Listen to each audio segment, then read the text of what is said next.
महाराष्ट्र की सियासत में आए दिन नए नए खेल होते दिख रहे हैं। पिछले कई समय से महाराष्ट्र की सियासत को लेकर देश भर में चर्चा है।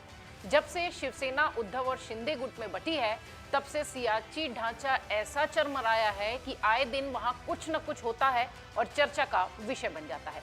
एक बार फिर महाराष्ट्र की राजनीति में बेहद इंटरेस्टिंग मोड़ है।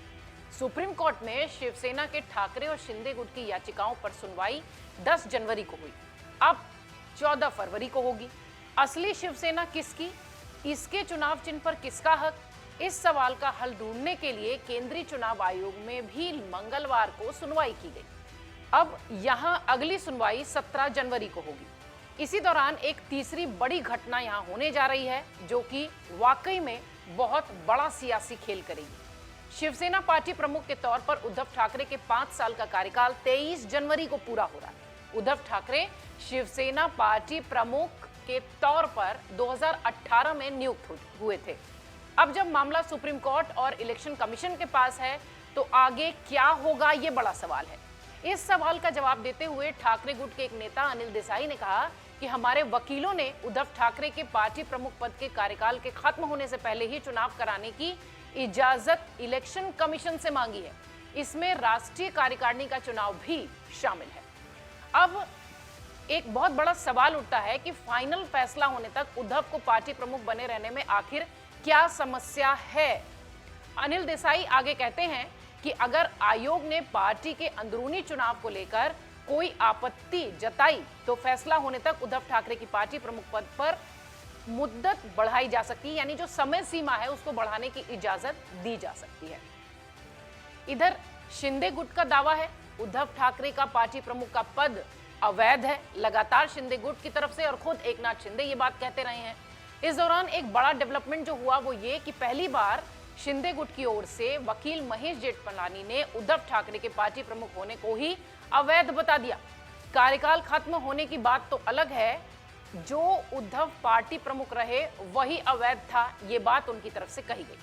दलील ये भी दी गई कि बाला साहब ठाकरे के निधन के बाद उद्धव ठाकरे ने मनमर्जी से पार्टी का संविधान बदल दिया और सही रायशुमारी के बगैर एक तरफा तौर पर पार्टी प्रमुख बन गए। अब अगर आप देखिए तो शिंदे गुट की जो आपत्ति है, उससे उद्धव ठाकरे किस तरीके से मुश्किल में फंसेंगे, ये आपको बताते हैं। जब तक सुप्रीम कोर्ट और केंद्रीय चुनाव आयोग की ओर से यह फैसला नहीं हो जाता कि असली शिवसेना किसकी है, तब तक चुनाव आयोग ने शिवसेना के 2 धड़े को अलग अलग नाम और चुनाव चिन्ह के साथ मान्यता दी है। एकनाथ शिंदे के गुट बाला साहेब की शिवसेना में ये कहा गया और उद्धव ठाकरे के गुट की पहचान शिवसेना के नाम से है। ऐसे में उद्धव ठाकरे अपने गुट के अंदरूनी मामलों में कोई भी फैसला लेने को आजाद है। अब वो अपने गुट की जो शिवसेना है उसे लगातार बदलते भी दिख रहे हैं।